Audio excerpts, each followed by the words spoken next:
Wow, that's a lot of views. Although that video was uploaded pretty recently, it was actually made quite some time ago. Since then, the game has undergone some changes.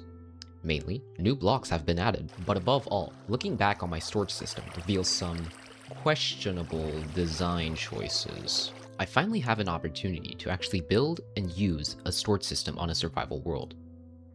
This calls for an updated design. First component, our bulk storage. This design, also by Pyra Left, is pretty similar to our original bulk storage, except with simpler redstone and easier build effort at the cost of capacity. Instead of 1.84 million items per slice, this one has 1.5 million items per slice. Not a bad trade-off if you ask me, and plus, this one has automatic restocking. For the chest haul, I'll be sticking to the same design I used in my previous system. Because why fix what isn't broken? I still can't get over that flush floor. Okay, so the item layout is done. It really didn't take that long because I just used my old item layout, changed things, moved things around a little bit, and added the new items. This sheet is technically for 1.21.10, but the only stackable item that they added between 1.21.10 and 26.1.2, which is the current latest version, is the golden dandelion. So I just added this to the item layout and we're good. Now we just tile the chest halls. Chest halls have been pasted. Chest halls are now done.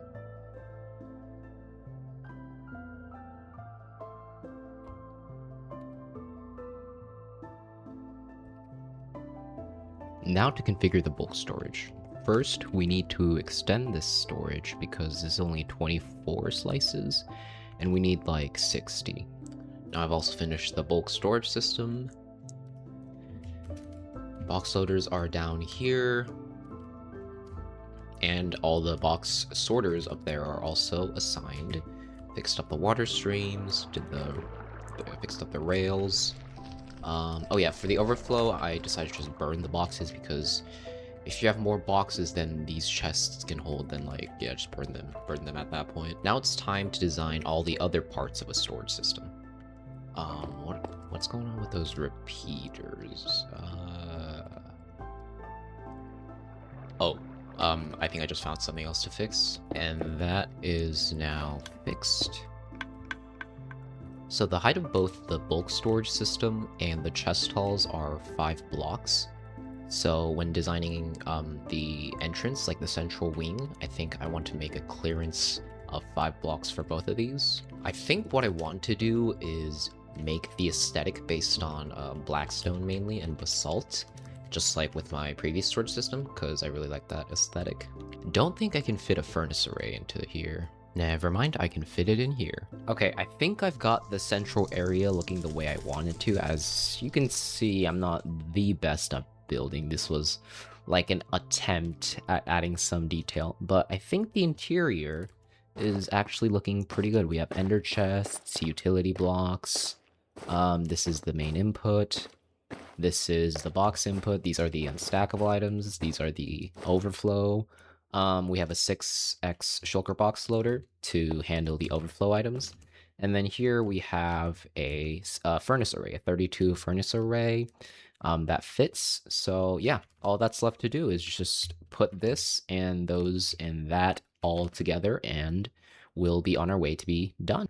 Okay, now everything has been assembled, and now all that's left to do, well, actually, there's still a lot to do, but yeah, what we're going to do next is put our parallel processor down here, probably, just like last time, connect up all the water streams and, like, the locking mechanisms, etc.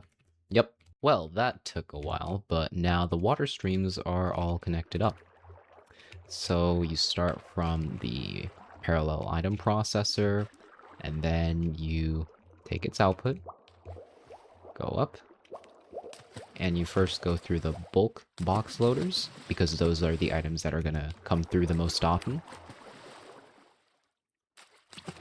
Then you go up here and start going through the chest halls, like this.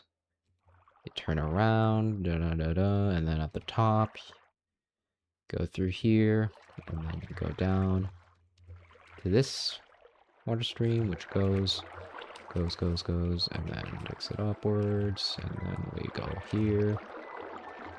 And we go through the chest halls once more, and then at the end of everything, we go out. This drops back down into here, and then we go through, and then the items are taken into the overflow box loader. Well, that took a while, but I ended up finishing the rest of the other water streams. Places where the traffic got especially dense, like over here, I had to get really creative so that none of the water streams were blocking each other and all the items could get through. So yeah, that's done. So I got a little carried away and added these golden carrot and rocket crafters, hooked them up with the water streams as well. And now I think it's time we configure the hopper locking. Okay, now the circuit for locking the hoppers is all done, and this is, dare I say, my most elegant redstone yet. And now all we need to do is figure out how long it takes an item to go through one wing of the chest hall, so we can configure the comparator fader clock to unlock the hoppers for the exact amount of time needed. So what I've done here is I've added a pressure plate here, which is the beginning of going into the chest hall. And once it goes over the pressure plate, it'll turn off this copper bulb and unlock this hopper. And then what we have here is once it goes through everything and comes out through the end, there's another pressure plate, which is over a command block. And this command block places a redstone block next to the hopper, instantly locking it, meaning that we won't get any more items out of the barrel into this hopper, and we can count the number of items and multiply it by 8 game ticks to calculate the exact amount of time it takes for an item to go through this entire chest hall wing. Alright, let's get to it. Okay, I'm gonna send an item through starting here, and it's gonna go up, go through the bulk box loaders first. This is also a good way to check that our water streams are working as intended, all aligned, and then there we go. Okay, 2 stacks and 27 items. After doing the math, that comes out to about 1,240 game ticks, which is about, well, exactly 62 seconds. And all of the trapdoors made it to the chest, so yeah, that's plenty enough time. So just gotta repeat that for the other side, and then we're done with this. Okay, I successfully copied that over to the other side, and I also went ahead and configured the fader clock and hopper locking and unlocking for the bulk loaders as well. It was a bit of an engineering challenge due to the tight clearance over here, but I got it done in the end. Next up is the chunk loading, and I've got the chunk loaders set up here, and here, and everywhere to keep the entire system loaded.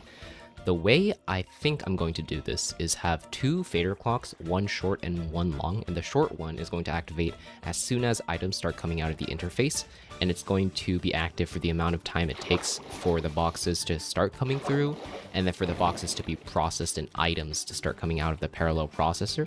And then the longer fader clock is going to activate as soon as items start coming out of the processor, and it's going to be much longer, set to the amount of time it takes for an item to start from here and go through the entire system. So that way we can have the chunk loader array active whenever the system is processing items.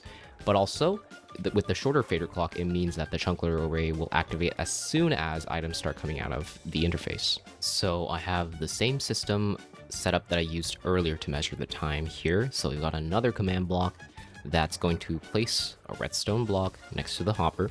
So now I'm going to try inputting boxes into the interface and see how long it takes until the processor starts spitting out items. Okay, I've got a box full of random stuff in here, and now I'm going to start the system. The box has come through, and hopper has started pulling items from the container. Okay, this hopper is locked for some reason. Okay, so the comparator should be outputting something, but it isn't. Oh, it's because the chest is locked. So I need to replace this block with a non-solid block like this. There we go. Okay, now the system should start working. Yep, beautiful. Okay. Okay, so the first copper bowls have started coming through. And that means how much? Let's see. 3 stacks and 15 items. So that's /calc 3 times 64 and 15 items. Plus 15. That's 207. And then we have to multiply all that by 8. 1,656 game ticks. And that in seconds is 82.8 seconds. Okay, now that I've gotten that written down, I also want to measure the amount of time it takes, the maximum amount of time it takes for an item to come through the bulk input, go through the dyer, and then travel upwards and go into the box sorter, and how long it takes an item to be sorted, because we also need to have the chunk loader array active for that part. And if that takes longer than however long it takes an item to come out from normal input and get processed and then start spitting items out from the processor, then we need to adjust our fader clock accordingly. So I'm going to send in a box full of, what's the last item here? Iron blocks through the system and see how long that takes, measure how long that takes. So I'm probably going to do it with a manual command, just have the same setup here, have this switch back. Okay, it's on now. And then take this out, put this back in here, reset it. And I'm going to have the command. I think the command should be this. Yes. Okay. And now, once I observe that the iron blocks have been fully sorted into their proper slice, I can enter that command manually and stop the timer. Okay, so here we've got our box full of iron blocks.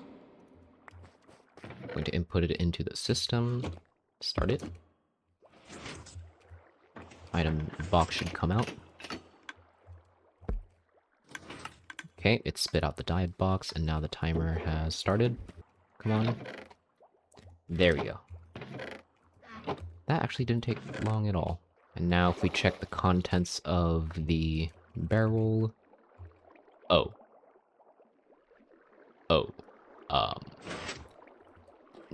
Actually achieves the same thing, because, yeah, the hopper's been deleted, so no more items, so I guess, yeah. 64 and 19 items, so that's 664 game ticks, which isn't more than the fader clock we were going to have originally anyway, so I don't think we have to worry about that. Okay, now I need to know how long I need the fader clock to last for the long fader clock. So what I have here is the same setup as before, activates this pressure plate, turns off the bulb, unlocks the hopper, and it goes through, and then what I have here is a command block at the end, at the overflow sorters here. And once it detects that, it's going to put a redstone block, set a redstone block next to the hopper, locking and stopping the timer. So what I'm going to do is input a box of, let's see, of named stackable items so that none of the filters are going to pick it up, and it's going to go straight to overflow so that we can measure how long an item takes to go through the entire system. Okay, so we've got our named item here. Gonna input it into the system and start it. Come on, come on. We don't have all day.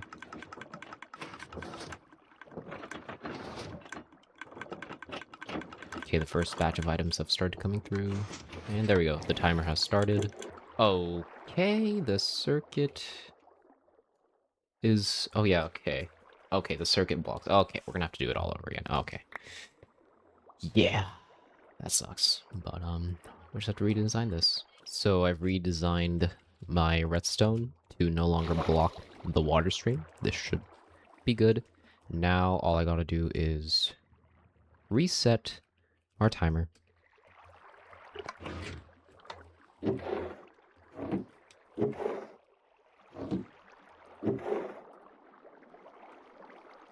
Okay, timer has been reset. And then send another item through. Okay, there we go. Didn't block it this time, and then there we go through. That's pretty clean. 6 stacks of items, which is...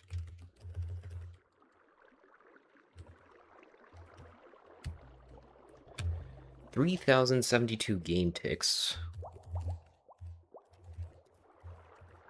About 153 seconds. So we need about 2.5 minutes for our long fader clock, so let's get right to building that. Okay, another barrel of items. We just have to keep adjusting the fader clock until we have 6 stacks or more in this barrel.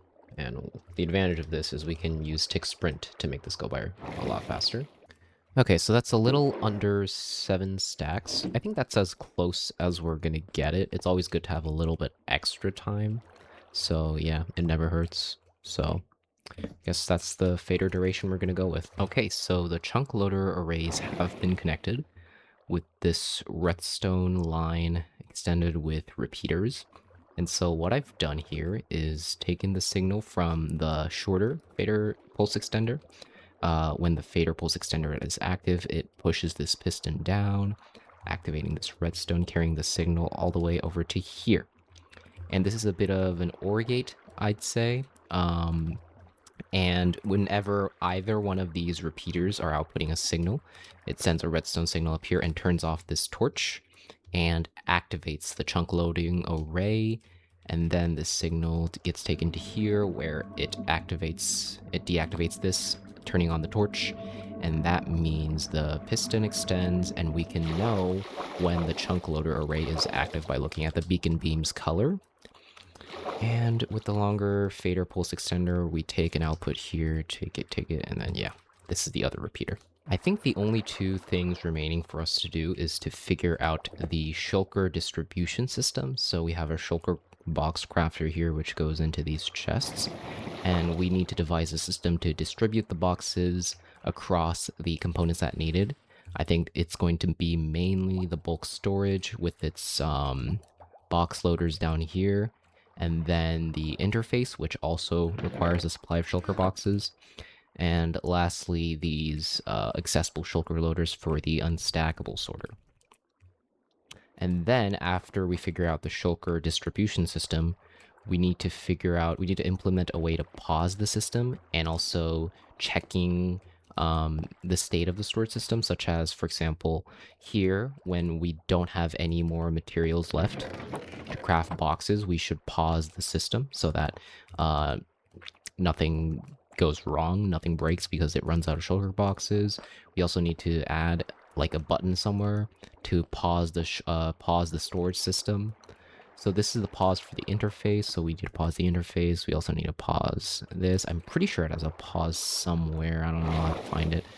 But yeah, so let's get those 2 things done and we'll be finished with this storage system. Okay, here's the pause system I came up with. So if you press this note block, it turns on this copper bulb, and it takes an output from the copper bulb and it gives a redstone signal. So it goes in 2 directions. One is if we have the slime block, the redstone block over here, which activates this circuit, which pauses the parallel processor, and the other direction is here.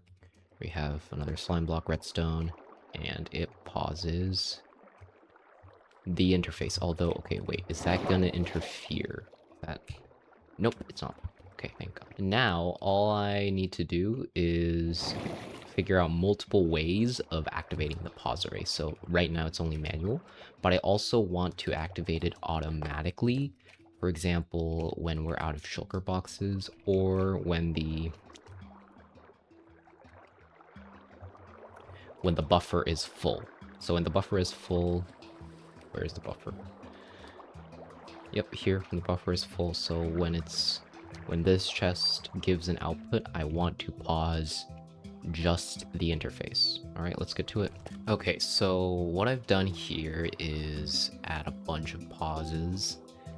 So here, this is an OR gate, so if any one of these torches are outputting a redstone signal, it'll output a signal to this target block, and then we take these signals in 2 directions. One is we light this up to let people know, hey, you should input more boxes into this.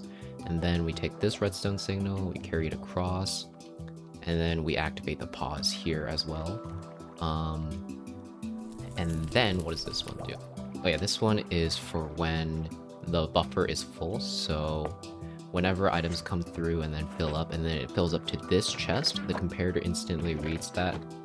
Oh no, I think I just... well, we'll worry about that later. Anyways, the comparator instantly reads that, activates this piston, takes the redstone signal, and then it pauses the interface so that no more items can be inputted.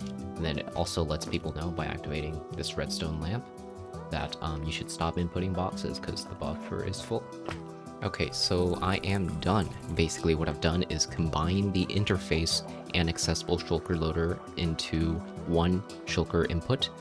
And so we have two inputs that need shulker boxes, this combined one and the box loaders over there. And basically what I've done is put a barrel in a position so that only when everything else is full will the barrel start filling up with shulker boxes. We read that with a comparator and send a redstone signal down. Where is it? So these are where we get the signal from the combined, and this is where we get the signal from the box loaders, and we have an AND gate over here. So only when we receive signals from both sides and both redstone torches turn off does it deactivate this redstone line and turn on this torch and push forward this redstone block. And pushing forward this redstone block prevents this dropper from ejecting any items because this is a smart dropper system, and this comparator is on subtract mode. So whenever it reads an item from this hopper, it makes the dropper automatically spit out whatever contents it has. But if we push forward a redstone block, and since this comparator is on subtract mode, it subtracts the signal that it receives from the hopper by the redstone block, which is max, so it will never turn off this torch and activate the smart dropper. So that's what we have for preventing shulkers from going through when the shulker inputs are full. And we also have this water stream switcher here so that whenever we stop receiving a signal from the combined input, we extend this piston, which blocks this path, and retract this piston, which opens this up. So shulkers go through here first, and then only when those are full does this path open up, allowing, and this, extends as well, blocking this path, and this path opens up, allowing shulker boxes to go through to the bulk box loaders as well.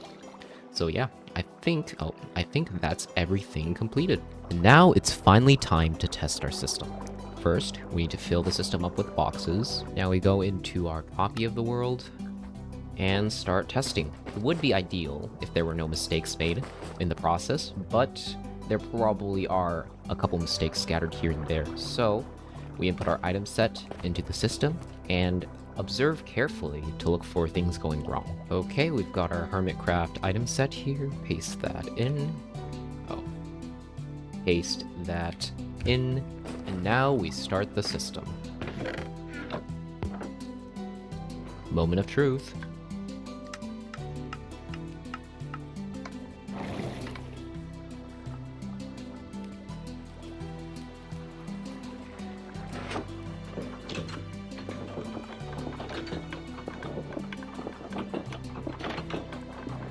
Items should start coming through now, soon enough.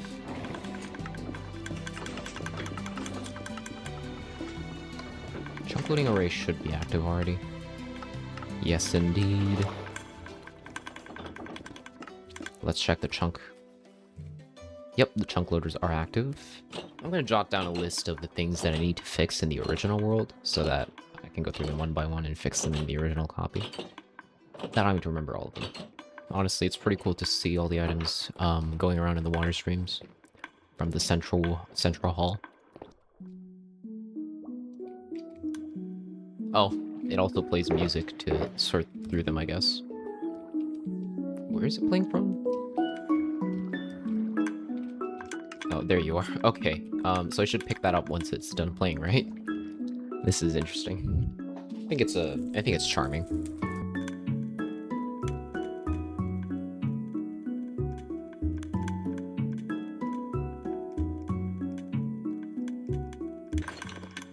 Log the item despawn so that we can gauge how, if any items are getting lost. We don't want that, so...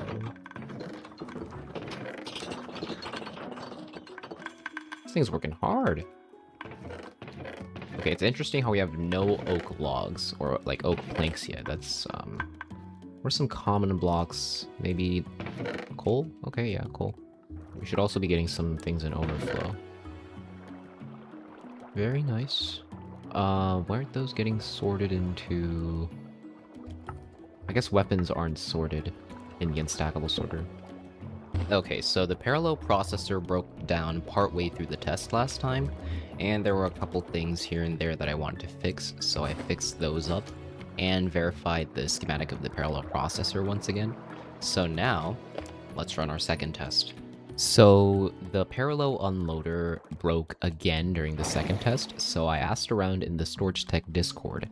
Apparently, this trapdoor right here I was using to detect items coming through buds this piston, causing it to stay extended. So we just need to move this trapdoor and everything should be fine. Also, I kind of realized I completely forgot about the overflow loader and supplying with shulker boxes, so I'll just add another hopper line going to the overflow loader and we should be good to go. And we can now run what should hopefully be our final test. I guess this could be the pressure plate. This should not interfere with anything, hopefully. Yeah. Nah, fine. So I thought of a scenario where if you only input unstackable items, the chunk loader array wouldn't start. So I'm thinking of maybe adding some like a tripwire hook here so that we can detect items, unstackable items coming through as well. Okay, yeah, that should have properly fixed everything. Now let's run our final test. Okay, third test is done, and it looks like everything worked. Everything is sorted into its proper chest. We didn't get any items despawning except for a couple unstackable items. Where is it? Right over here. So I think what happened is that the momentum from the ice carried over, and some of them fell here, and then the items despawned. So all we have to do is just add a couple more blocks to block any blocks from getting onto here, and we'll be good to go. Okay, after fixing up bits and pieces, various small issues with the storage system, I think it's about time that it's ready to be built in survival. Now, one last thing we need to check is how many hoppers are hopper locked when idle. So the total number of hoppers in the system is 8,767, and the number of hoppers that are unlocked when idle is 682, which is about 7%, so it's about 92.8%.